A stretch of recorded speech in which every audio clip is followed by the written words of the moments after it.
Esa es la primera.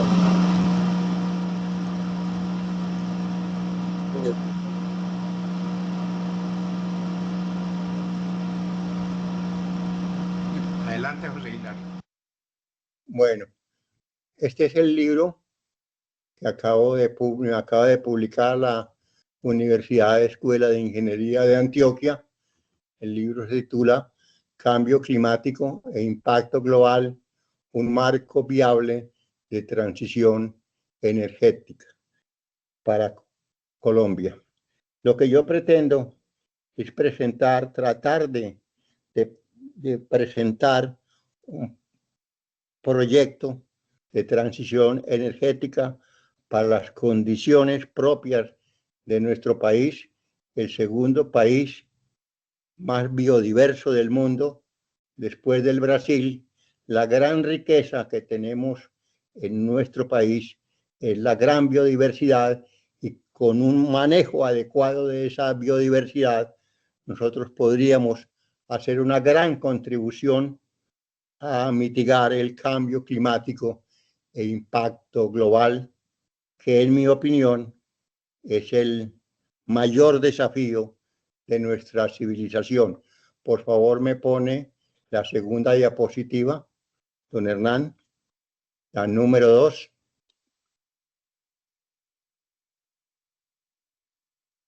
¿Me está escuchando, don Hernán? Don Hernán, ¿me está escuchando? Sí, ahí la puse. La segunda diapositiva. La siguiente diapositiva.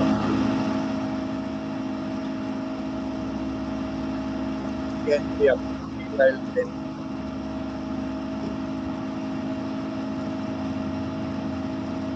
Apaga el micrófono, Hernán. La segunda diapositiva. El ruido es de allá porque yo hice esta mañana una revisión con un técnico de todo mi equipo y estamos... Ahí está puesta la segunda diapositiva. No, esa es la primera diapositiva, es la segunda, la siguiente, por favor. Sí, ahí aparece variaciones de la temperatura. Pero no está en mi pantalla. Es la segunda, la primera es la del libro. Falta la segunda diapositiva. Pero nosotros la vemos, doctor. Pero aquí en mi pantalla no está. La número 2. Bueno, si usted la está viendo allá, yo me la sé de memoria. Esta segunda diapositiva, que es un gráfico que muestra los cambios de temperatura en la atmósfera terrestre desde hace 20.000 años, cuando empezaron a retroceder los cielos de la última glaciación.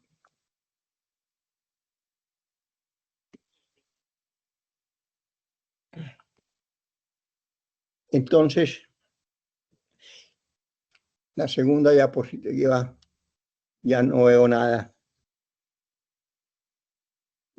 Hace 12.000 años, las sociedades humanas que eran nómadas por fin lograron construir asentamientos permanentes y apareció la agricultura en el Valle del Nilo, Egipto, y en Mesopotamia, en los valles de los ríos Tigris y Éufrates. Empieza lo que llamamos el Neolítico.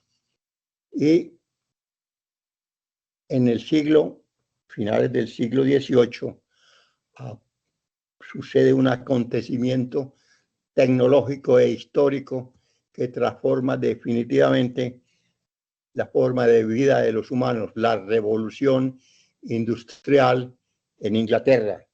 Está en la segunda diapositiva. Esta revolución industrial se hizo con base en el carbón que existía en la isla y que permitió la construcción de la máquina de vapor que se ve en la cuarta diapositiva. Esa máquina de vapor fue la primera vez que la humanidad logró transformar la energía calórica en energía mecánica. Y sigue una diapositiva donde están los ferrocarriles, un ferrocarril. Ya no veo nada. Ya apagó la pantalla. Qué accidentes. Todo está apagado. Está presentando la locomotora. La pantalla mía se apagó.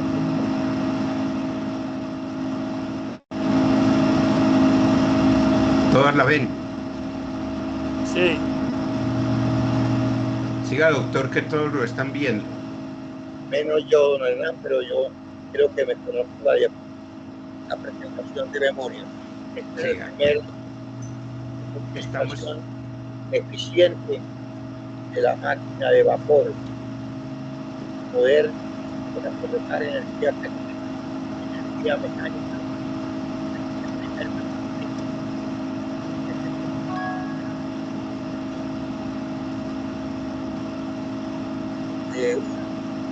De Inglaterra.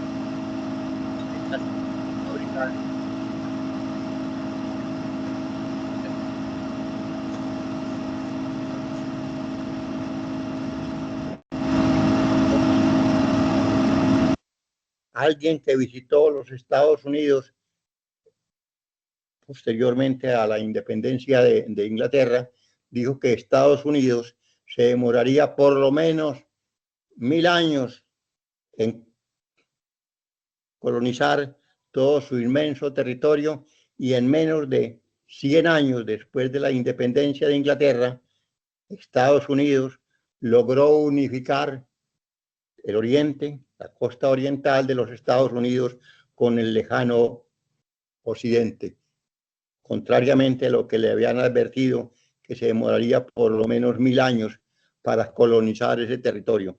La siguiente diapositiva no la veo, pero ya, si me dice cuál es, yo se la digo de memoria.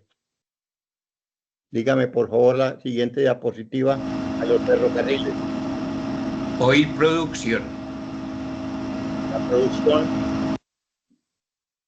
del petróleo se inició por el año de 1860 en Pensilvania, los Estados Unidos, cuando se logró tener el primer pozo productor de petróleo.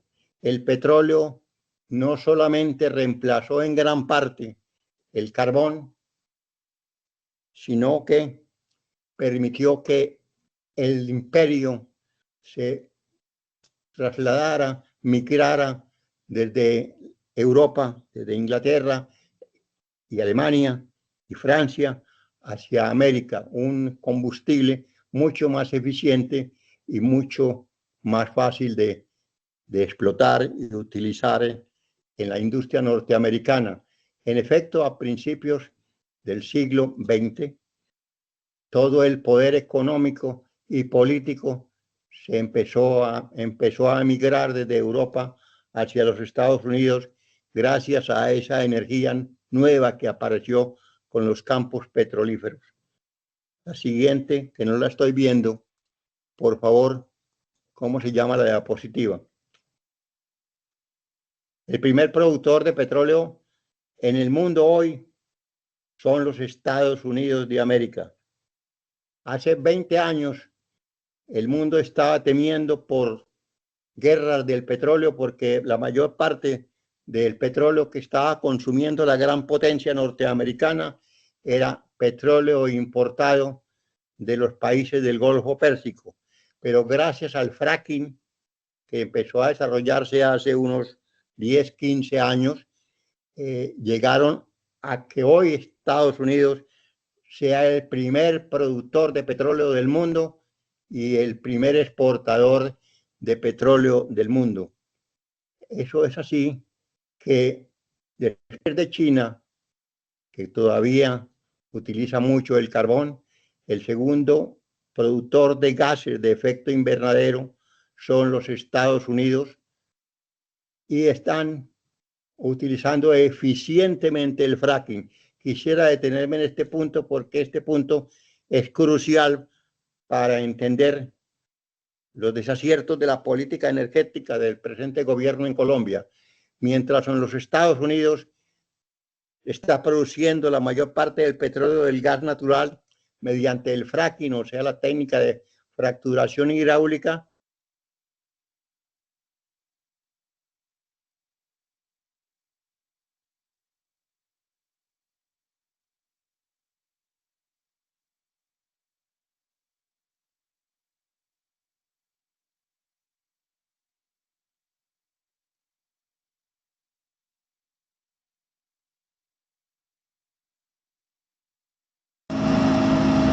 Se fue la voz del doctor. Se fue la voz.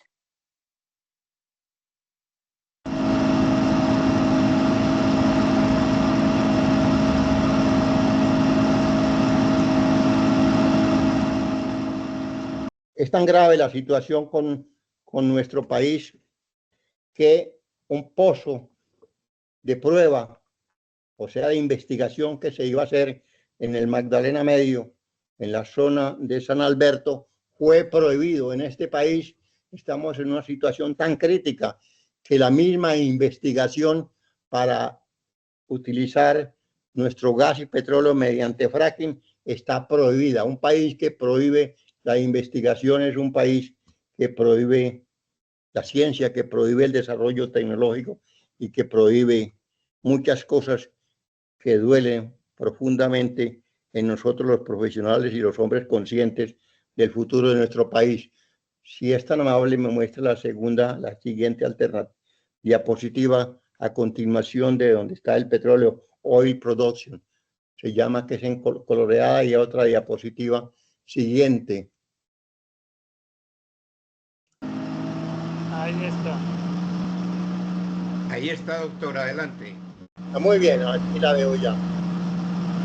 Esta diapositiva dice lo siguiente: para 2050, los países OCDE, o sea, los países desarrollados, reducirán el consumo de petróleo en un 34.8%, mientras que los países no OCDE, o sea, los países no desarrollados, incrementarían el consumo de petróleo en un 74%. La Agencia Internacional de Energía estima que para 2020, que entre 2021 y 2030, las inversiones totales por parte de la industria petrolera en exploración, producción, refinación, transporte totalizarán 10.3 trillones de dólares, mientras que una organización de las Naciones Unidas para el cambio climático estima que esas inversiones serán del orden de 13.5 millones. El hecho es que los países desarrollados, como vemos en la parte derecha de la diapositiva, van a reducir significativamente el consumo de petróleo y de gas natural de aquí a 2050, porque tienen suficientes recursos y tecnología para desarrollar las energías solar y eólica y hasta la energía nuclear, si es posible, mientras que los países no desarrollados van a incrementar sustancialmente el consumo de gas y de petróleos. Y aquí viene una observación mía. He leído, y todos los opinadores de la economía de las energías dicen que la inteligencia artificial va a exigir un gran consumo de energía para poder utilizarlo, y esa energía, esa inteligencia artificial, fundamentalmente va a ser un recurso tecnológico utilizado por los países desarrollados. Entonces los países desarrollados van a necesitar mucho más energía firme, que solamente la pueden dar las energías térmicas del gas y del petróleo y la energía hidroeléctrica. Pero desafortunadamente los países desarrollados ya desarrollaron todos los recursos hídricos en grandes centrales hidroeléctricas. Esas centrales hidroeléctricas solamente se encuentran principalmente en nuestros países andinos. Nosotros en Colombia tenemos todavía un gran potencial en la energía hidroeléctrica. Desafortunadamente, con ese accidente ocurrido en el 2018 en Hidroituango, los grandes embalses se desprestigiaron y tenemos un gobierno que no solamente es enemigo del petróleo y del carbón, sino que también es enemigo de las grandes embalses para generación hidroeléctrica. Debajo de aguas abajo de Hidroituango hay un gran aprovechamiento de la misma magnitud potencial que Hidroituango. Se llama Espíritu Santo. Nosotros en los estudios del Cauca Medio que desarrollamos hace 50 años en Integral, lo llamamos Predunco. Es necesario que Colombia entre a aprovechar al máximo sus recursos hidroeléctricos con base en grandes embalses. Yo escribí mucho sobre Hidroituango. Lo de Hidroituango fue un grave error humano que nos dio la experiencia a todo el país y a todos los técnicos para no cometer los mismos errores. No podemos abandonar ese gran potencial que tiene Colombia en el sector hidroeléctrico, sobre todo porque nosotros necesitamos energía firme que solamente la pueden dar los grandes embalses y el gas o el petróleo para poder desarrollar este país hasta el momento en que podamos sustituir todas estas energías, llamémoslas sucias, por energías limpias, por energías renovables, no convencionales, el agua y el viento. La siguiente, por favor, don Hernán. Ahí llevamos muy bien. Los 10 países que causan el 70% de las emisiones mundiales de CO2, que es el gran generador de los gases de efecto invernadero que están llevando a la atmósfera terrestre y a todo el planeta a una situación que muchos técnicos y muchos científicos consideran como irreversible, el cambio climático, que yo prefiero llamarlo el impacto global. El primer contaminador del mundo es China, porque China se ha hecho el propósito de sacar una gran población campesina que vivía en condiciones paupérrimas a condiciones de consumo normal comparables a los países de Occidente. El segundo contaminador es Estados Unidos, pero Estados Unidos ha sido el mayor contaminador en toda la historia después de que el hemisferio, el meridiano económico se trasladó de Inglaterra a América, como ya lo vimos. India también es un gran contaminador, Rusia, Japón y siguen otros países.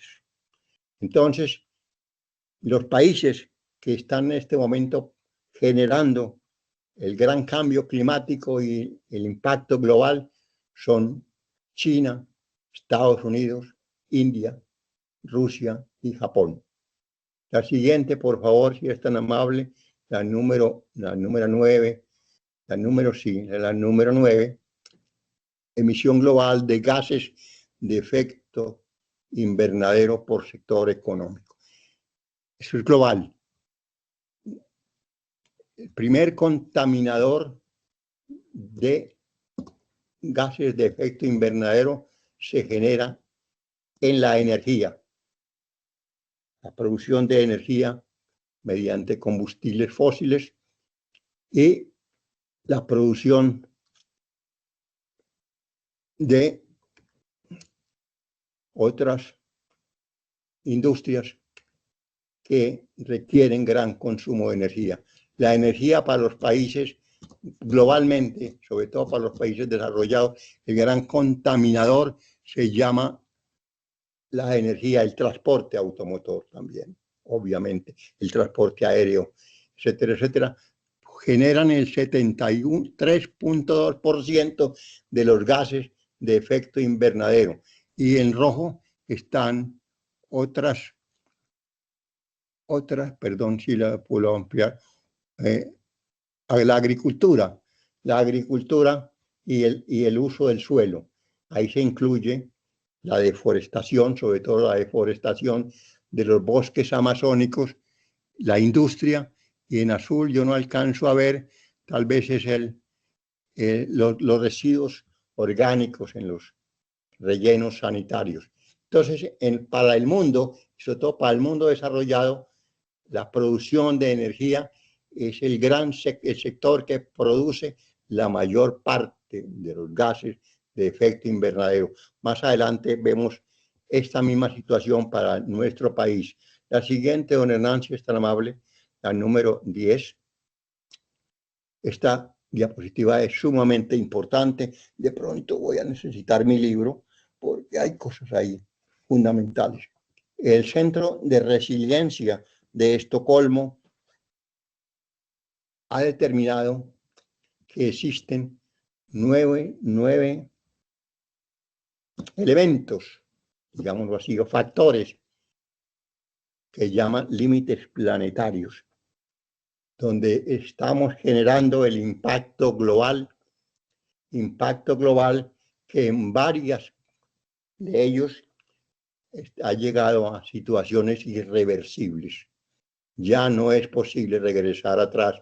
Estos que están en colores rosado y rojo son aquellos límites que ya han traspasado el límite donde es imposible, según estos científicos, reversar el daño que se le ha hecho a los ecosistemas en el planeta. Yo prefiero el término ecosistemas a medio ambiente. El daño que se han hecho a los ecosistemas por el impacto global, principalmente por el cambio climático, se deben a esto: introducción de nuevas entidades en el planeta. Los fungicidas, los insecticidas, el uso abusivo de los abonos nitrogenados y fosfatados y la quema de los combustibles fósiles y de la leña han introducido elementos en la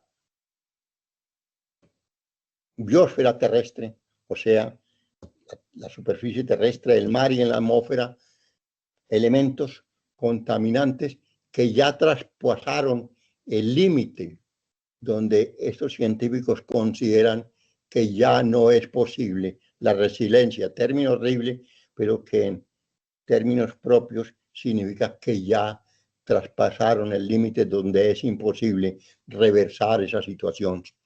La introducción de las nuevas entidades en la biosfera. Esto se llama integridad de la atmósfera.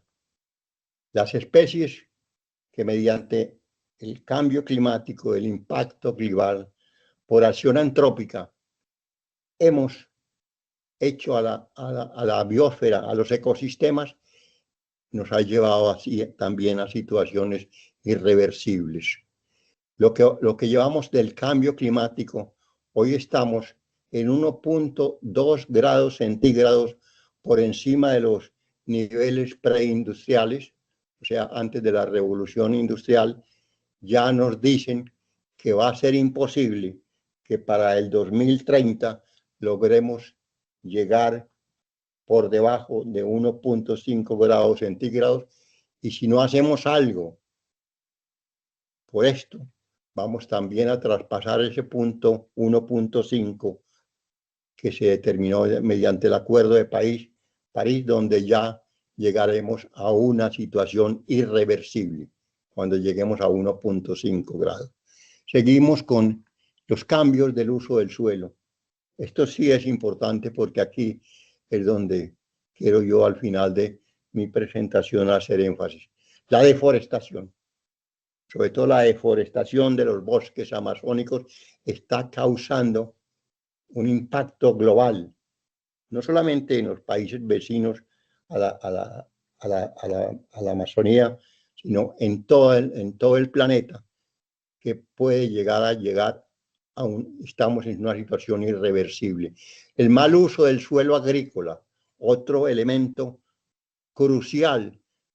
En nuestros países tropicales, los suelos agrícolas son muy frágiles y las malas técnicas agropecuarias, el uso excesivo de los abonos nitrogenados y fosforados ha llevado esta situación a una situación que traspasó ya los límites tolerantes. El uso del agua, aunque aquí dice que estamos todavía en una zona segura, que el verde, no se refiere en nada a los acuíferos, a las aguas subterráneas, que en su mayor parte en las zonas agrícolas están contaminadas por el uso excesivo de abonos nitrogenados y fosfatados y por el uso de fungicidas e insecticidas. Y este otro, alteración de los flujos bioquímicos. Alteración de los bioquímicos, perdón, lo dije donde no debía hacerlo. Es aquí donde hay que decirlo.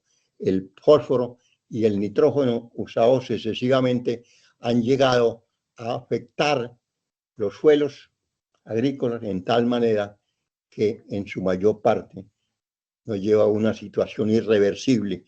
Cuando el año pasado, en octubre, se celebró la COP16 en Cali, la COP de la biodiversidad, todos los científicos que llegaron allí de todos los rincones del mundo hablaron mucho de la extinción, ¿no?, de los osos de anteojos, o que ya en el Pacífico colombiano no estaban llegando las ballenas jorobadas. Son muy lindos esos animales y hay que buscar que se conserven. La alegría de la naturaleza es la vida animal de estos hermosos especímenes. Pero nunca nadie habló de los suelos agrícolas. En los suelos agrícolas, en esa capita de 20 centímetros de espesor o un poco más, habitan la tercera parte de las especies terrestres. Y de ese capita de suelo orgánico depende la vida terrestre y gran parte de la vida marina.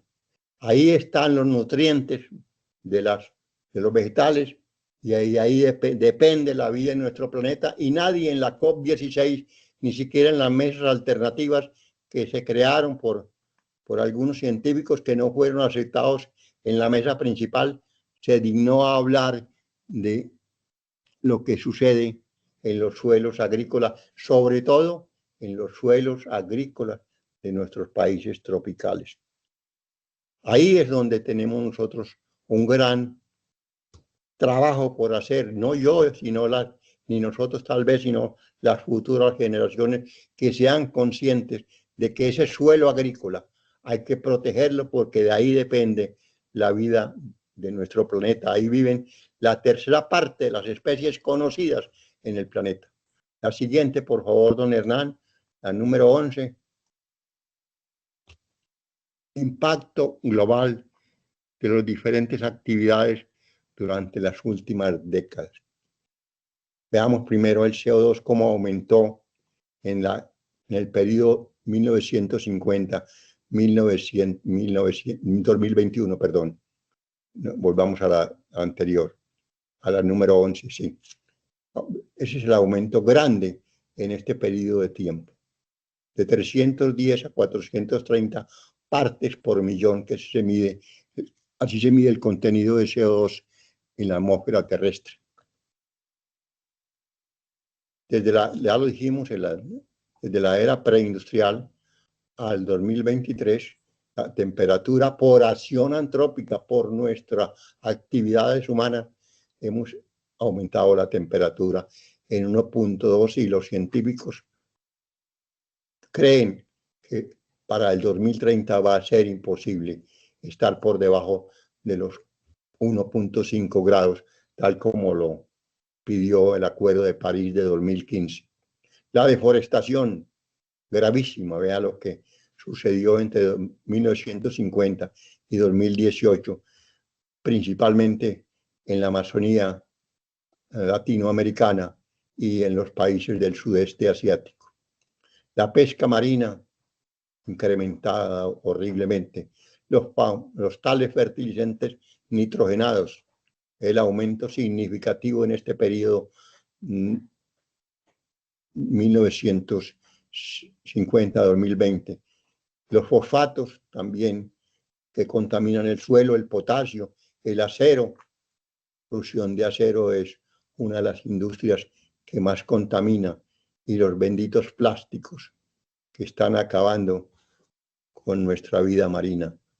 Vea cómo han aumentado a partir de 1950, que fue cuando aparecieron en el mundo los famosos plásticos construidos como derivado del petróleo. La siguiente, don Hernán, número 12. Objetivo de desarrollo sostenible. Este también es uno de los propósitos del Acuerdo de París 2015. 17 objetivos, 180 metas por alcanzar entre 2015 y 2030. Quien tenga 180 propuestas no tiene ninguna propuesta. Aquí no hay ninguna priorización. Ahí se ve el fin de la pobreza para el 2030. Las otras cosas, hambre cero, salud y bienestar, otro propósito, educación de calidad, etcétera, etcétera, y con unos subpropósitos que en total, como ya lo dije, son 180. Sigamos, por favor, que a esto nos vamos a ver más adelante en nuestro caso colombiano. Ahora sí, lo más interesante es ver la situación de nuestro país, que es un país distinto a Noruega, que es un país distinto a los Estados Unidos, obviamente, y a Europa Occidental. Nosotros somos un país tropical, con una situación geopolítica dada, con una población, una cultura dadas, que tenemos que conocer profundamente antes de empezar a diseñar una hoja de ruta para una transición energética sustentable. Y vamos a ver las áreas de trabajo prioritarias. La siguiente, don Hernán, al número 14. Vea la situación de nuestro país. Cuando en el mundo, como una totalidad, la energía generaba el 73% de los gases de efecto invernadero, en nuestro caso apenas generan esto que da aquí, que es, si mi memoria no me falla, 32%. Ustedes, si están viendo la mejor, esto es la energía. Mientras en el mundo 73%, nosotros somos del orden de 32%. Me corrigen los que puedan ver mejor la diapositiva. Y el gran productor, generador de gases de efecto invernadero está aquí, en esta zona verde. La AFOLU, Agricultural, Forestry y uso del suelo. Esos son los elementos que en Colombia están generando el 55% de los gases de efecto invernadero. Obviamente, cualquier política pública debe, antes de prohibir la exploración de gas natural y de nuevas fuentes productoras de petróleo, centrarse en lo fundamental que está aquí. Aquí está toda nuestra diversidad, y saber manejar esta biodiversidad que está aquí es lo que le da a Colombia una ventaja comparativa, no solamente para resolver un problema interno, sino para hacer la gran contribución a la transición energética sustentable. Quien olvide esta situación, como lo olvida Planeación Nacional, como lo olvida el gobierno nacional, y ponerse a trabajar sobre un elemento que solamente va a causar deterioro de nuestra economía y acabar con la poca recursos que tiene el país para educación, para salud, vivienda, etcétera, etcétera. Prohibir nuevas fuentes, explorar nuevas fuentes de petróleo o de gas, se va a llevar este país a la ruina. Nuestra propuesta es trabajar aquí en la reforestación, en el uso del suelo y en el manejo de los residuos sólidos en los rellenos sanitarios. Esta es mi propuesta. Y esta es la propuesta que, a mi entender, las nuevas generaciones, los nuevos académicos, y todo el país debe centrar su atención. Trabajar aquí será el gran aporte que Colombia puede hacer a la humanidad en la transición energética sustentable que yo he llamado. Esta, por favor, la número 14, don Hernán. La número 14, me puso la 3, la 15. La anterior, si es tan amable. Esta 15, 14. Mire, estos son los objetivos que se ha propuesto el gobierno nacional para ver que haya una transición energética. En esta, por favor. La anterior, por favor. La anterior, la número 14. Así.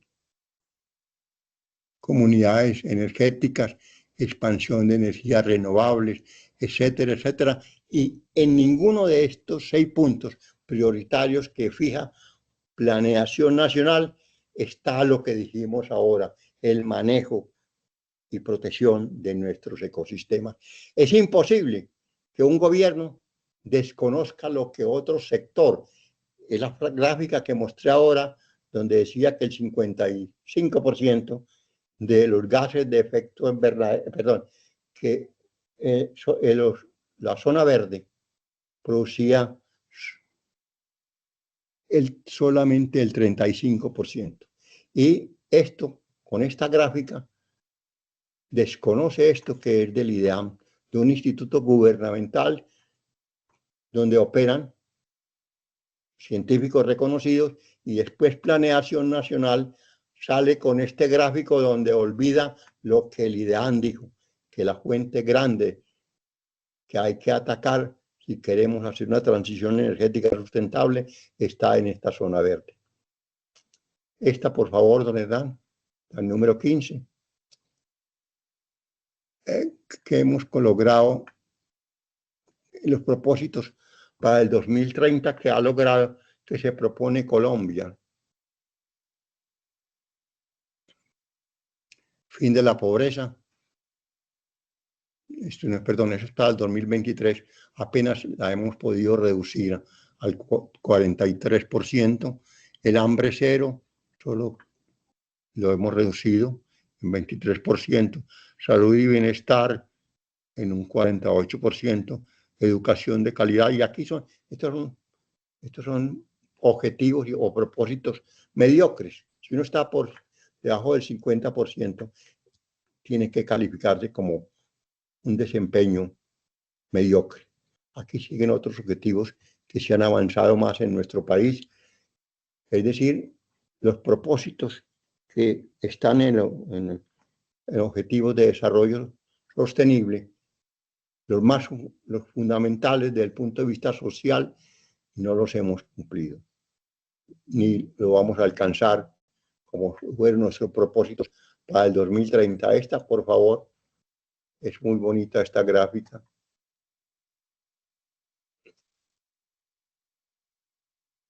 Progreso, el título se llama Progreso, esta. Lo que en la selva amazónica, aquí había una cosita. Esto es lo que nos hemos propuesto. La parte derecha no la puedo ver. Sí, proceso de degradación del bosque amazónico. Es muy importante ver esto. Emisiones de CO2.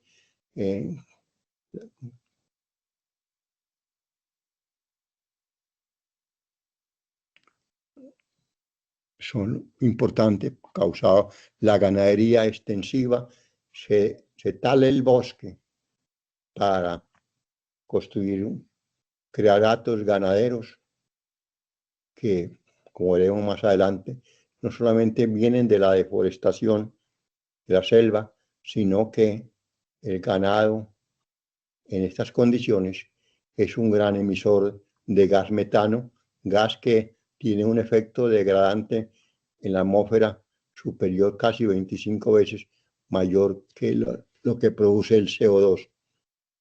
Hay otros elementos aquí menores, pues la casa, etcétera. Veamos esta, por favor, la 15. Vamos a centrarnos un poquito en la Amazonía con la diapositiva 17. ¿Qué es lo que está degradando y destruyendo nuestro gran pulmón de la humanidad, del planeta? La selva amazónica. Primero, las sequías extremas causadas por el cambio climático, generado por los gases de efecto invernadero. Aquí están los puntos críticos. Mayor son los 4, los más oscuros. Esto es gravísimo, la sequía, porque esa sequía además genera focos propicios a los incendios forestales. Incendios forestales que crean mayor calentamiento de la atmósfera y mayor sequía. Vienen las quemas, porque el bosque talado se quema, generando CO2 en abundancia y metano, y eso contamina más la atmósfera, produce más sequías y produce más calentamiento global. La extracción de madera es otro elemento degradante de nuestra Amazonía, el gran pulmón de la humanidad.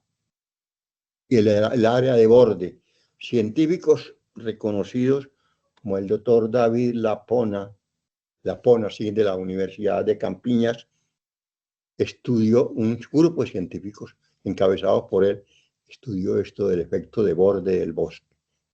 Resulta que cuando se fragmenta el bosque, y esto lo están investigando, pero esos son los líderes que están estudiando este proceso. Cuando se fragmenta el bosque, se crea un área donde surge un ecosistema agresivo que está deteriorando aceleradamente el bosque amazónico, mucho más que la tala. Esas aperturas que hacen los mineros para minería del oro o para instalar hato ganadero, producen un efecto de borde, la fragmentación del bosque, un efecto de borde que ataca como una plaga todo el bosque en su integridad.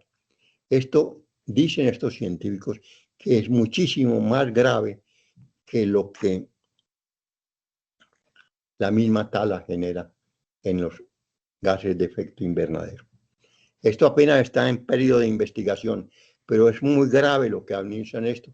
Y aquí están los focos donde el bosque ha sido fragmentado y esa fragmentación tiene efectos gravísimos sobre toda la integridad del bosque amazónico. Algo que hay que estudiar. Mi hijo, que está en Europa, ya tiene un grupo de amigos que van a patrocinar un apoyo a este grupo de investigadores de la Universidad de Campiña y piensan reeditar mi libro haciendo énfasis en ese problema de efecto de borde, porque lo que dice Campiñas es que esto puede ser mucho más grave que la propia deforestación, el efecto de borde por la fragmentación del bosque amazónico.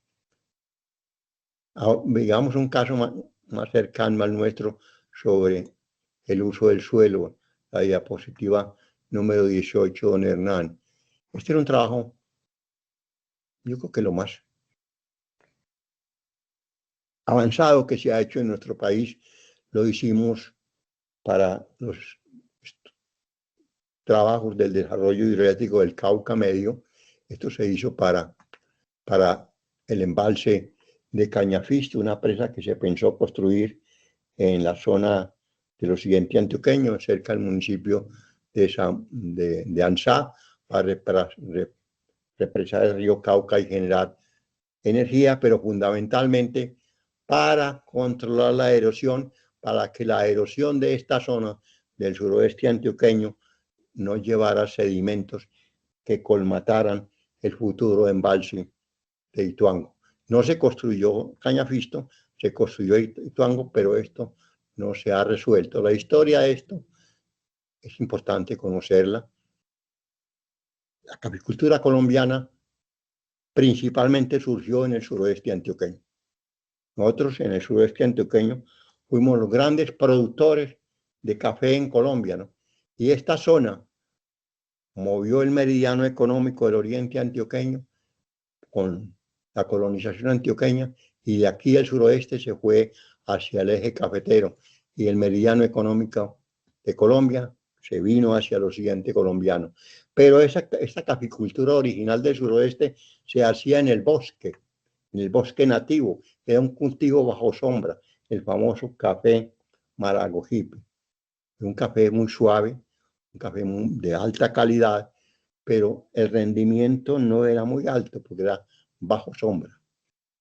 Llegó el Café Colombia, variedad Colombia, y dijo que habían unas variedades mucho más productivas de café y que era necesario talar el bosque y sembrar el café al sol. Eso no solamente degeneró los suelos y produjo la gran erosión que estamos registrando aquí. El 37% del suroeste antioqueño está, que aquí en rojo, sometido a tasas de erosión superiores a 3 milímetros de denudación del suelo agrícola por año. Una de las tasas de erosión más altas del mundo están ocurriendo en el suroeste antioqueño.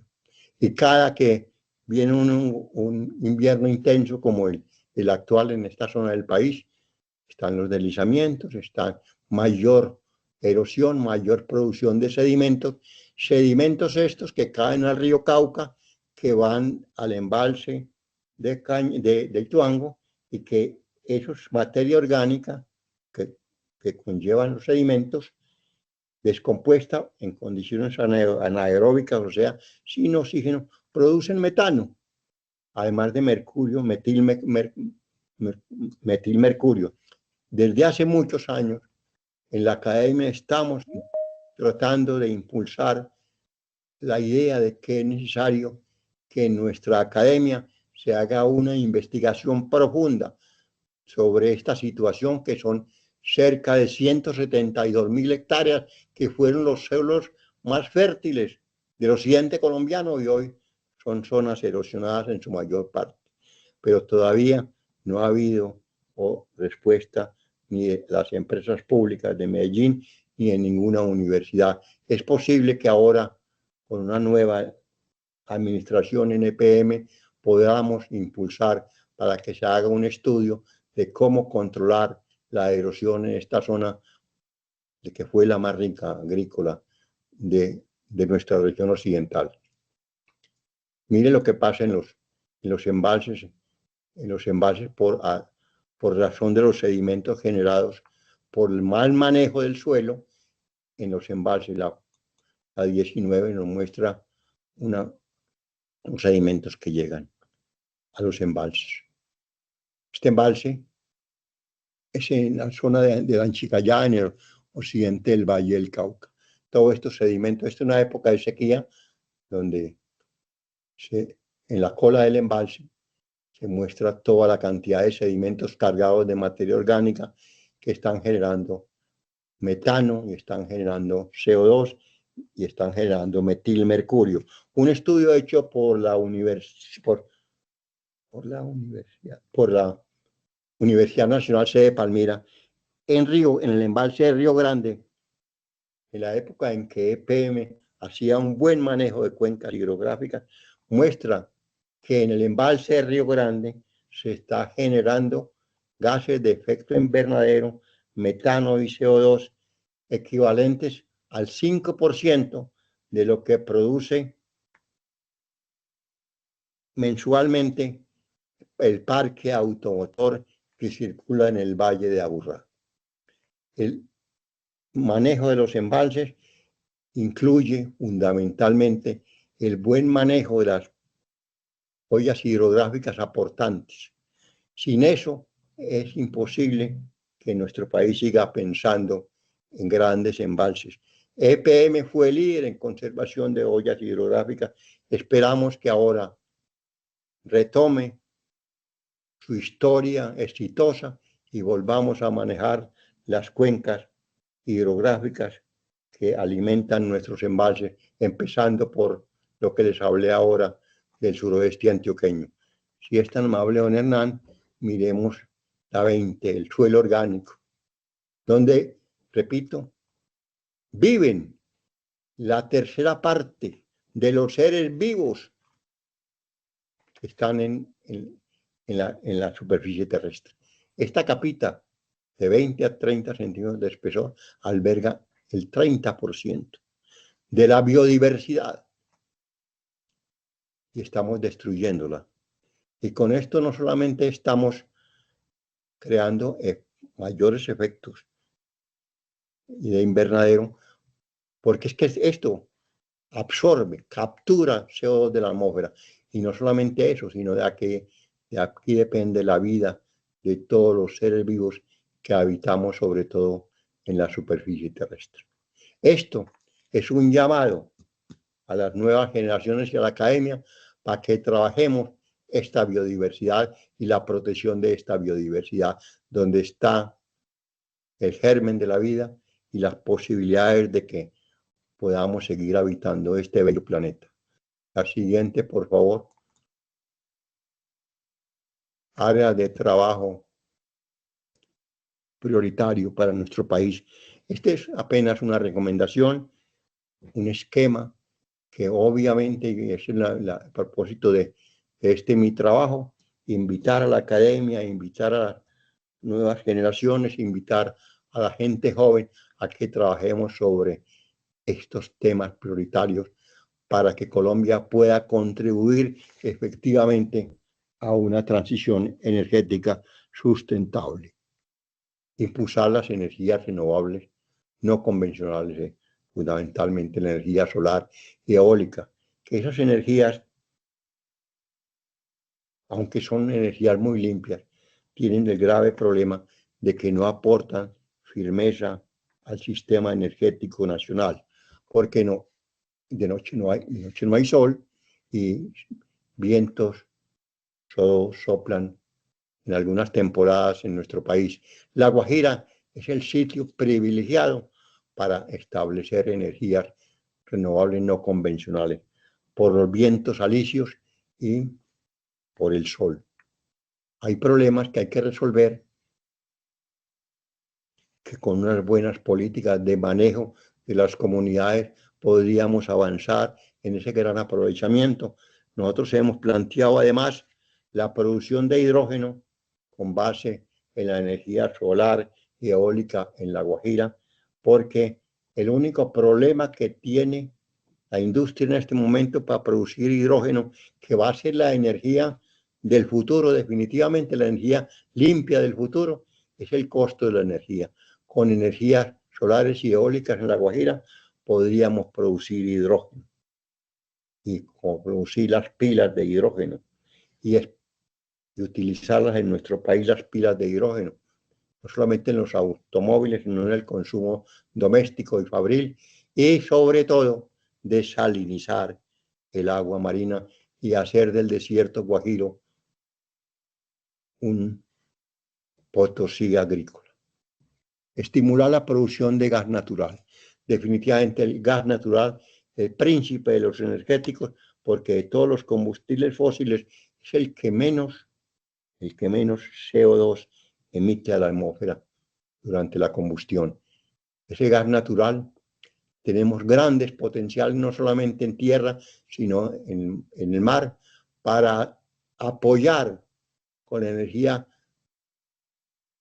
de combustibles fósiles menos contaminante la transición energética hacia estas RNC. Esto debe ser el centro de nuestra política colombiana para estimular la producción de gas natural. Es increíble que en este momento estemos importando gas natural a unos costos altísimos. Revaloración de nuestra ruralidad y profundos cambios en el uso del suelo. De eso hemos hablado, pues vamos a decirlo, eliminación de la deforestación. Colombia iba muy bien en la deforestación. Con el proceso de paz logramos que la salida de las FARC permitiera una reducción significativa en la deforestación que estos grupos fuera de la ley estaban apoyando en la zona amazónica. Ahora, con las dificultades de la paz total del presidente Petro, se ha vuelto a activar la deforestación en nuestra Amazonía. Para esto, Colombia necesita apoyo internacional. Yo diría que no sería exagerado pedir un nuevo plan Colombia, porque lo que está generando estas disidencias de las FARC a partir de 2023 en la Amazonía va a generar efectos que van a afectar todo el planeta con el aumento de los gases de efecto invernadero. Es que el bosque tropical absorbe grandes cantidades de CO2. Se dice que en un mes la Amazonía absorbe casi todo el CO2 que producen los automotores en el mundo. Si destruimos esto, todo el mundo se va a afectar y entonces todo el mundo, sobre todo el mundo desarrollado, debe ayudarnos a cuidar este gran recurso que tenemos nosotros, que es nuestra gran oferta al mundo desarrollado. Porque esto no solamente nos va a afectar a todos, va a afectar el clima en todo el mundo y sobre todo, y lo que más preocupante, son los famosos ríos voladores, los vientos que penetran del océano Atlántico a través de la Orinoquía, pasan a la Amazonía, se condensan y ahí se crean vapores de agua que el doctor Germán Poveda llama los ríos voladores, que son los que producen las lluvias en todos los países andinos nuestros. Lo que ocurrió el año pasado en Bogotá, que dio lugar a un racionamiento de varios meses, casi un año estuvieron los bogotanos y poblaciones vecinas con agua racionada, se debe a que esos famosos ríos voladores que se generan en la Amazonía colombiana no abastezcan el embalse de Chingaza y demás. Y esto no solamente para zonas próximas a la Amazonía como Bogotá, sino que esto va hasta el sur del continente, hasta Buenos Aires y Chile. Este es un gran elemento que hay que estudiar mucho más, los famosos ríos voladores, que eso depende el agua de nuestras grandes ciudades. Mejoramiento de las prácticas de manejo de los suelos, las técnicas de cultivo y el acto ganadero, que ya vimos, es un gran generador de metano. O sea, no significa terminar la ganadería, sino nuevas prácticas de manejo del acto ganadero que ya se están impulsando en unas granjas que yo tuve la oportunidad de conocer hace varios años en el Guainía. Recuperación y regeneración de los bosques nativos, pensar en esa cosa del efecto de borde, estudiar más ese caso. El manejo sensible de las cuencas, sostenible de las cuencas hidrográficas. EPM, en aquella época, hace 30 años, cuando yo era muy activo en ese sector, pensaba nomás que lo importante era garantizar el agua. Ahora lo más importante es garantizar la estabilidad y la conservación de los suelos en las cuencas hidrográficas y obviamente la producción de agua. Y esto es la reducción de la generación y administración de los desechos sólidos, sobre todo los plásticos de un solo uso, las materias orgánicas que van a los rellenos sanitarios. Todos estos son los temas que nuestro país está en capacidad de empezar a trabajar si nuestros gobiernos son conscientes de que la prioridad está aquí, en vez de destruir nuestro sistema energético y la misma economía nacional, prohibiendo la exploración de hidrocarburos. Las conclusiones, perdón, esta es programas estratégicos de la transición energética en Colombia. Lo que ya hablamos ahora, se les olvidó mencionar que el manejo del suelo, lo que se llama el AFLO, la agricultura, la forestación y el uso del suelo son los elementos más importantes que hay que proteger.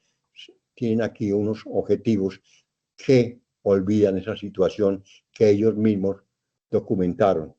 Veamos ya unas conclusiones para terminar. Si me permiten, las leemos. Porque la hoja de ruta por una transición energética sustentable tiene que enfocarse en el manejo integral de nuestra ruralidad, principalmente en frenar la deforestación, cambiar las prácticas tradicionales de cultivo de la tierra, controlar la erosión de los suelos de ladera, desarrollar nuevas prácticas de manejo del hato ganadero y de las basuras orgánicas, a lo que es necesario agregar un cambio en nuestros hábitos de consumo. Importantísimo este último tema, una nueva cultura del consumo, sobre todo para los países desarrollados y para las clases de alto consumo. Para avanzar en este propósito se requiere condición sine qua non toda una cultura de comunidad opuesta a la cultura individualista que nos ha sembrado el capitalismo. Todo esto sin dejar de impulsar las energías renovables no convencionales. El gas natural es esencial para atender la creciente demanda energética durante el país, durante la transición energética hacia las ERNC y hacia el hidrógeno, la energía del futuro. Concebir una transición energética que debilite el sector petrolero y carbonero, como pretende el actual gobierno nacional, en casi nada contribuye a la mitigación del calentamiento climático global, pero sí atenta contra la economía y la seguridad energética nacional. Estamos importando gas natural, un verdadero despropósito que la comunidad internacional no nos va a reconocer ni a aplaudir. Finalmente, esta hermosa diapositiva que don Hernán ya la conoce, pero quise traerla para cerrar esta mi exposición. 12 hormiguitas. Hay una gotita de agua en esta hoja.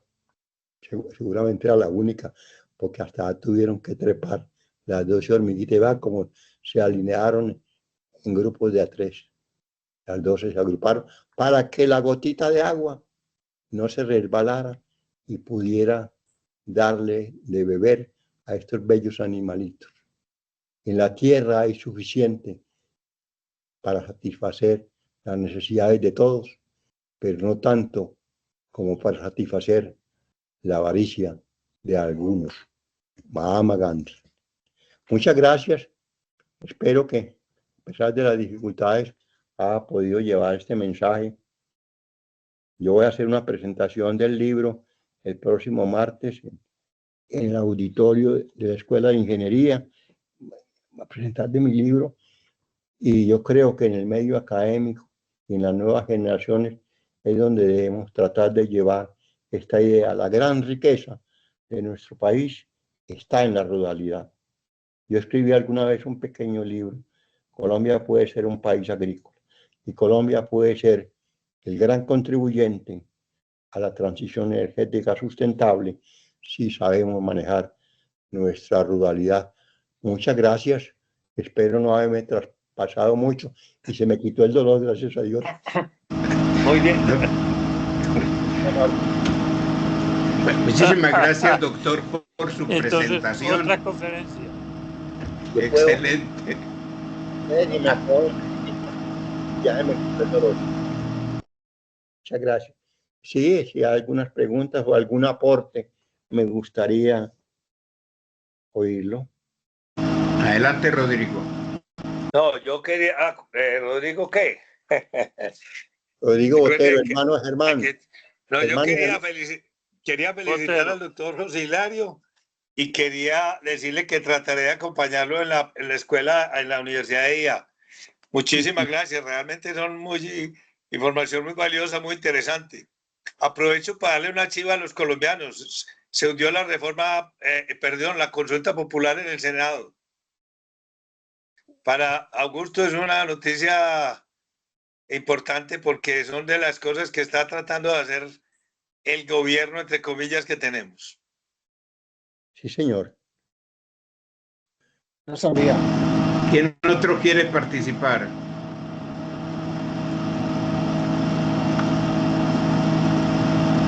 Felicitar al doctor José Hilario por la investigación tan profunda y tan fácil de entender de sus palabras por esta conferencia tan maravillosa.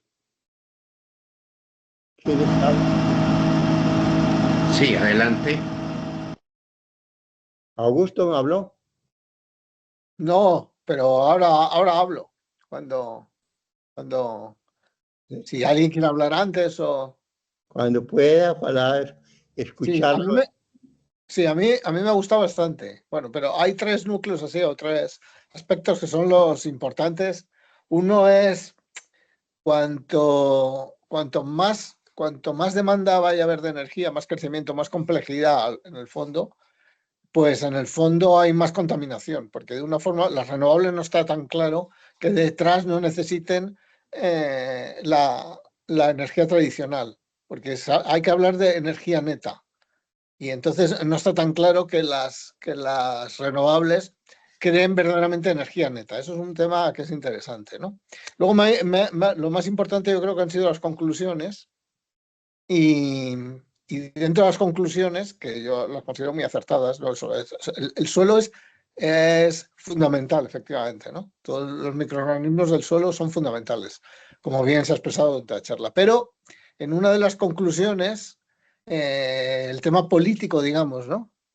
O sociológico, que es también clave y es importantísimo y es el que da el camino, por lo menos a lo que a mí más me interesa, ¿no? Que ha dicho hay que cambiar los hábitos de consumo. Y ha hablado indirectamente, ¿no? de un poco el consumismo capitalista.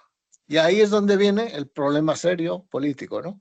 En otro modelo alternativo que no sea tan consumista. Estamos hablando de materias primas, ¿no? Y claro, ahí sí que nos metemos en un terreno verdaderamente fascinante porque ahora mismo no existe otro modelo.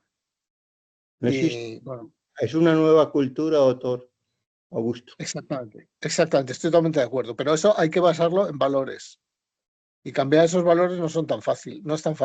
Lo En sé. eso estamos todos. Augusto, tengo una pregunta para ti. Sí, claro. La última información que tengo es que Europa ha cerrado 5.000 represas de agua. Sí. Y en España se han cerrado 500. Sí.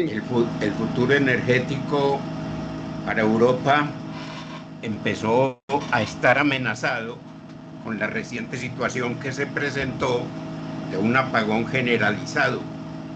No, es que yo te cuento. Europa yo creo que se está dividiendo. Yo no pongo la mano al fuego, porque no se sabe, pero más o menos yo creo que está dividiendo por países formas de energía alternativa. Entonces, cada país ha elegido, o no ha elegido, o por su condición, o por su geografía, una forma alternativa distinta. Por ejemplo, aquí se ha elegido, como da mucho el sol, pues mucho la energía solar y la hidráulica, que hay muchas. Entonces, lo que aquí se está haciendo es rápidamente cambiar los modelos antiguos o tradicionales por los nuevos, las energías alternativas. Y se está haciendo muchos paneles solares, se están poniendo masivamente paneles solares. Y es, como bien ha dicho José Hilario, este tipo de energía no es tan estable. Primero, porque es intermitente, lógicamente, como lo ha dicho él, por el viento o por la noche, y los acumuladores no están desarrollados suficientemente, no funcionan todavía. Acumuladores o baterías no funcionan suficientemente. Pero aquí, por ejemplo, en mi casa tenemos células solares y casi todas las casas de por aquí las tienen. Está siendo masivo. Pero además, estas oscilan en las frecuencias. tienen cierta oscilación. La frecuencia de la electricidad me parece que son 50 hercios y estas son más oscilantes. Es decir, y luego además hay que ajustar continuamente la oferta a la demanda. Entonces, claro, es como un puzzle dificilísimo, porque encima estamos en una elección hacia aquí. Se ha apostado mucho por las energías alternativas. La electricidad en España, me parece que el 60% ya es de las renovables. Entonces, Europa está en una transición que se agrava también con lo de Rusia, porque ha perdido el gas. Entonces, una cuestión que yo pregunto a todos es, ¿de dónde importa el gas Colombia? ¿De dónde le viene el gas ahora a Colombia si no es propio? Porque Estados Unidos, lo que estamos viendo exactamente es que Estados Unidos está imponiendo la venta de su gas, mucho más caro a Europa, por ejemplo, y ahora está Trump en todos los países árabes, porque entre otras cosas han cambiado la producción de petróleo y demás para hacer polvo al fracking. Están quebrando las empresas en Estados Unidos, ¿no? Entonces, verdaderamente es como un puzzle que yo lo veo imposible de resolver, francamente. Yo lo veo imposible de resolver. Entonces, una pregunta es si saben de dónde se está importando el gas ahora mismo, de dónde está importando el gas Colombia. Fundamentalmente el Golfo. ¿De? Estados Unidos. Claro. De la zona del Golfo. Entonces, gas licuado. Claro. Y hay una planta de regasificación en Cartagena. Claro, ese gas es más caro y hay que agregar los costos de regasificación. Claro, pero es que eso entra en la geopolítica y te tienes que enfrentar con Estados Unidos. Y Estados Unidos está imponiendo este gas, ha destruido la relación con Rusia para imponer este gas. Aquí se está importando también gas licuado mucho más caro. Entonces es que ahí es una cosa imposible cuando se dice, bueno, ¿por qué no se produce gas en Colombia? Pues mire, porque Estados Unidos no quiere, porque está vendiendo el suyo. Entonces, y el gobierno colombiano, un gobierno que se llama de izquierda, está apoyando esas políticas. Claro, porque, claro. Esto pasa en todo, y en todo va a pasar lo mismo. Claro, pero es así. Es una verdadera tragedia la que estamos viviendo, ¿no? La que estamos viviendo. Fíjese la de Europa, la tragedia, que va a perder hasta la camisa. Mi hijo, doctor Augusto, trabaja en una compañía de energía circular, economía circular en Europa.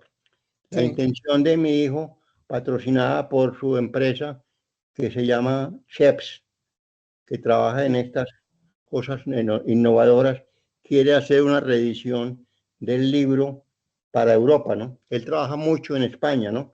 Si usted me permitiera, él va a venir a la presentación del libro la próxima semana aquí en Medellín. Si usted me permitiera su contacto, él trabaja mucho en Madrid y en Barcelona. Sí, claro, será un placer hablar conmigo, incluso poder claro.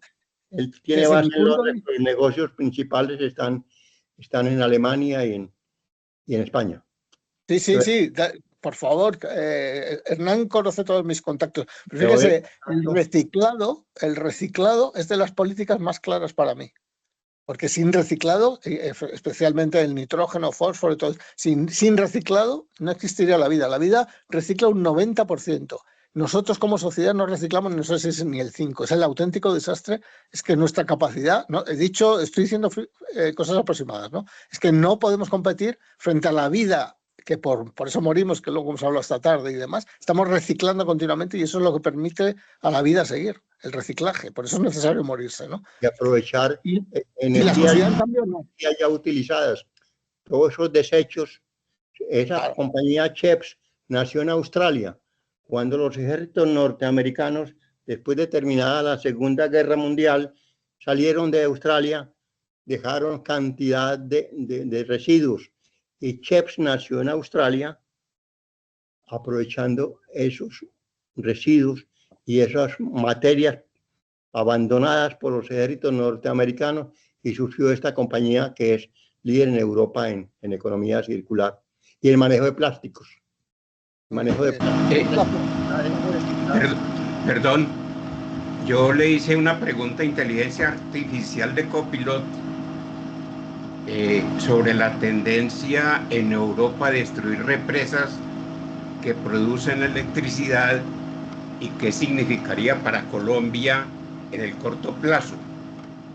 Y le voy a leer la respuesta. La reducción de empresas en Europa, con más de 5.000 eliminadas y 500 desmontadas en España, ha impactado la generación hidroeléctrica y reforzado el debate sobre sostenibilidad. En Colombia, donde el 70% de la electricidad proviene de hidroeléctricas, esta tendencia subraya la urgencia de diversificar la matriz energética. Con una capacidad instalada de 20 gigavatios, de los cuales 15 corresponden a hidroeléctricas, el país enfrenta el reto de respaldar fuentes intermitentes como la solar y eólica. El bombeo hidráulico, con una potencia de 56 gigavatios, es una opción clave para estabilizar el suministro junto con la geotermia y la biomasa. Otra opción es impulsar energía geotérmica, aprovechando el potencial volcánico del país para generar electricidad de manera continua y confiable. En este aspecto, Colombia tiene un recurso significativo en regiones como el macizo colombiano y el eje cafetero, ojo doctor José Hilario, y el eje cafetero. Según estudios del Servicio Geológico Colombiano, el país tiene un potencial geotérmico de 1.170 megavatios y también podría aprovechar biomasa utilizando residuos agrícolas y orgánicos para producir energía sin depender del clima. El Banco Interamericano de Desarrollo señala que Colombia tiene condiciones favorables para las hidroeléctricas reversibles. Para garantizar estabilidad, el país debe invertir en almacenamiento energético, hidroeléctricas reversibles y diversificar su matriz con geotermia y biomasa. La regulación y funcionamiento serán clave para una transición eficiente. Hasta ahí la inteligencia artificial. Muy bien, yo nací y me formé profesionalmente en el sector hidroeléctrico. Colombia es una potencia en recursos hidráulicos aprovechables en centrales hidroeléctricas. Y nosotros fuimos un país líder en los años 70 y 80 en Colombia, ¿no?, en generación hidroeléctrica, ¿no? Desafortunadamente vino esa cosa de Hidroituango y se fue al suelo el interés. Unos amigos míos estaban desarrollando el proyecto hidroeléctrico Espíritu Santo, que nosotros llamamos Bredunco, en los estudios del Cauca Medio, pero con ese accidente de obra que yo llamo un accidente de obra, un error humano imperdonable, creo yo, que no se debe volver a cometer. Todo el aprovechamiento hidroeléctrico se fue a pique. El doctor Petro también es enemigo del sector hidroeléctrico. Él luchó mucho porque destruyéramos la presa de Ituango, que son 20 millones de metros cúbicos en el dique, ¿no? ¿Y a dónde íbamos a poner 20 millones de metros cúbicos si tumbábamos la presa? Afortunadamente logramos superar ese accidente de obra y responsablemente recuperamos a Hidroituango. Pero hay unos desarrollos por debajo de Hidroituango, dentro del Gran Cañón del río Cauca, que es una incisión que hizo el río en forma de V, aprovechable donde no hay habitantes. Porque el problema de los grandes embalses también es la reubicación de las poblaciones que se inundan, ¿no? Es un problema social muy difícil de manejar, pero Hidroituango tiene esa ventaja, que las poblaciones que hubo que reubicar fueron muy pocas, y la que sigue acá abajo, Futura, Espíritu Santo, Bredunco, como llamamos nosotros, hace 50 años, ese potencial, menos población tiene, ¿no? Y además el río que llega el caudal del río que llega a esa central aguas abajo de Hidroituango, a Espíritu Santo, es el mismo de prácticamente de Ituango, y está regulado. El embalse de Ituango regula las crecientes, entonces es una presa mucho más fácil de construir con un vertedero menos profundo, tan costoso como fue Ituango. Nosotros tenemos que volver a las energías hidroeléctricas con embalse y a las microcentrales. Las microcentrales tienen el mismo problema de las energías solares y eólicas, que no producen energía sino cuando hay aguaceros, ¿no? Aguaceros, pero el hidrógeno podría ser una alternativa fabulosa para aprovechar esa energía que es muy barata, porque cuando las pequeñas centrales hidroeléctricas pueden operar, los grandes embalses están generando energía muy barata porque están llenos, ¿no? Entonces, utilizar esa energía de las microcentrales para producir hidrógeno, una energía barata que podemos aprovechar. Colombia es un poco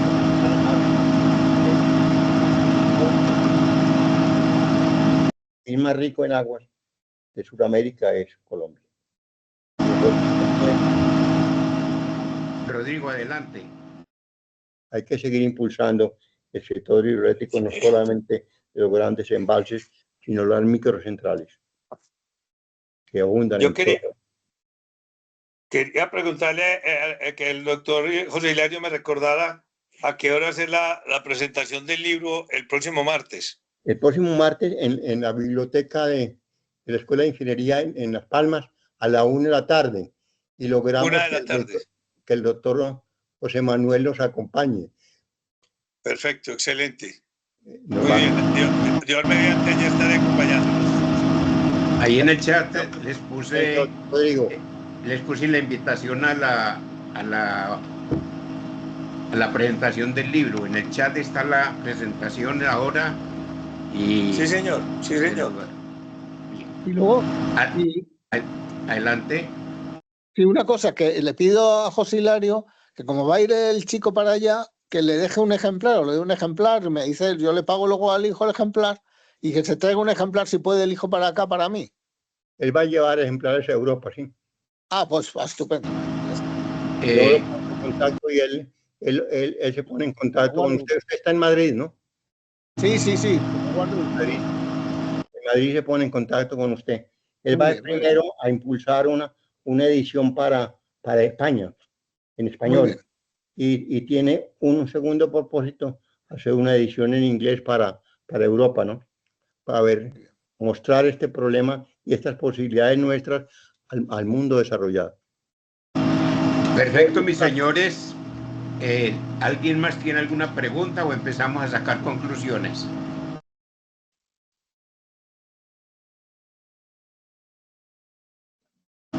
¿Quién quiere concluir? No, muchas gracias. Doctor José Hilario, entonces sacamos una conclusión general, por favor.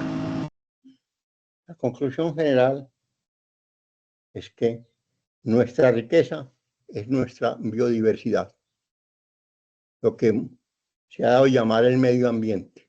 Ni somos ni medio ni medio ambiente, somos el segundo país más biodiverso del mundo después de Brasil. Tenemos el gran potencial que ofrecerle a la humanidad para la limpieza de la atmósfera. Nuestra selva amazónica, que está siendo degradada por grupos generalmente al fuera de la ley, que esas afectaciones que están produciendo principalmente los grupos fuera de la ley en la Amazonía están afectando el cambio climático y el impacto global sobre todo el planeta, y que necesitamos recursos, así como se consiguieron para el Plan Colombia, recuerda, de Andrés Pastrana, para que nos ayuden a proteger nuestra Amazonía. En un principio, después de la paz de Santos, se logró reducir significativamente la deforestación amazónica, pero ahora con la confusa esa ley de proyecto de paz total y las disidencias que son disidencias porque son grupos criminales, y a un grupo criminal solamente se combate con la fuerza de la ley. Estén allá posesionados de ese gran recurso, la humanidad está perdiendo la oportunidad de salvar la vida en nuestro planeta. Y para nuestros académicos, para los investigadores, estudiar el recurso suelo es otro de los elementos donde debemos profundizar mucho en nuestra academia y en nuestros centros investigativos, el recurso suelo y nuestros hábitos de consumo. Insisto mucho en eso, mucho en eso. Gente en Medellín que de un barrio que se llama Laurel de Doctor Augusto prenden el carro para ir 20 kilómetros a buscar buñuelos en Envigado, porque son los mejores buñuelos del mundo. Prenden gustar más la bicicleta, caminar, tratar de reducir consumos innecesarios, una cultura de colectividad como podemos aprender mucho de los pueblos orientales. Pero nosotros... Siga. Bueno, acabamos, no termino. Manejo de las puras orgánicas. Rodrigo, ¿ibas a decir algo? Reciclar. Bueno, a nivel general hay un problema enorme de concienciación de la gente. Y a nivel colombiano, el problema es que hemos ido perdiendo el Estado. Es que el Estado colombiano ya es de una debilidad impresionante. Es que el Estado colombiano ya no controla. Y entonces, realmente, mientras no haya conciencia y no haya Estado que controle, la situación es terrible. Y es lo que estamos viviendo aquí. Pero porque yo le digo, doctor José Hilario, en todo se ve. Usted dirá, pero la gente, ¿por qué no usa más la bicicleta? Porque la inseguridad es impresionante. Porque la posibilidad de que a usted le roben la bicicleta y además de que le atropellen en la bicicleta por el desorden que tenemos es muy grande. Entonces yo no defiendo el uso exagerado del carro. De hecho, yo le garantizo, y vivo en Laureles, que hay semanas en que no lo muevo. Y no porque no salga de la casa, porque uso bus, porque camino, porque hago muchas cosas. Pero también hay que tener en cuenta que, como le digo, la falta de Estado se refleja en todo. Porque entonces hay una deforestación que el Estado no controla. Hay una utilización de los recursos que el Estado no controla. Hay una cantidad de cosas que a nosotros en Colombia nos está haciendo de la vida muy difícil y al mundo más, que es esa falta de Estado para poner un poquito de orden. Casualmente hoy vi una noticia de una colombiana contando que recién llegada a Suiza prendió la lavadora un domingo y se estaba metiendo en un lío porque es que la ley en Suiza prohíbe que la gente haga ruidos el domingo, incluyendo usar la lavadora. ¿Cierto? Entonces, es decir, un Estado que funciona y que inmediatamente dice, señor, es que si se dice que no es no. En Colombia, tal vez lo he contado alguna vez, pero lo recuerdo ahora. Cuando mi hijo, que tiene 41 años, tenía 14, me dijo ante cierto comentario mío, papá, en Colombia no hay leyes sino simples sugerencias. Y eso todos los días es peor. Sí, somos un país indisciplinado. Queremos construir una nueva cultura. Y esa cultura empieza desde el hogar, ¿no? Creo yo. Por supuesto, por supuesto. Y siguen las universidades, pero necesitamos alguien que oriente de nuestro... Sergio, ¿quieres terminar la reunión? Sí, yo estoy ya un poquito cansado. Les agradezco mucho. Y voy a ponerme otro poquito de calmante para dormir ahora porque la mejor posición mía es acostado. Pero gracias a Dios ya descubrieron que el mal mío no es tan grave, que puedo tener posibilidades de seguir botando corriente, como decimos en Colombia, otro ratico. Muchísimas gracias a todos por su participación.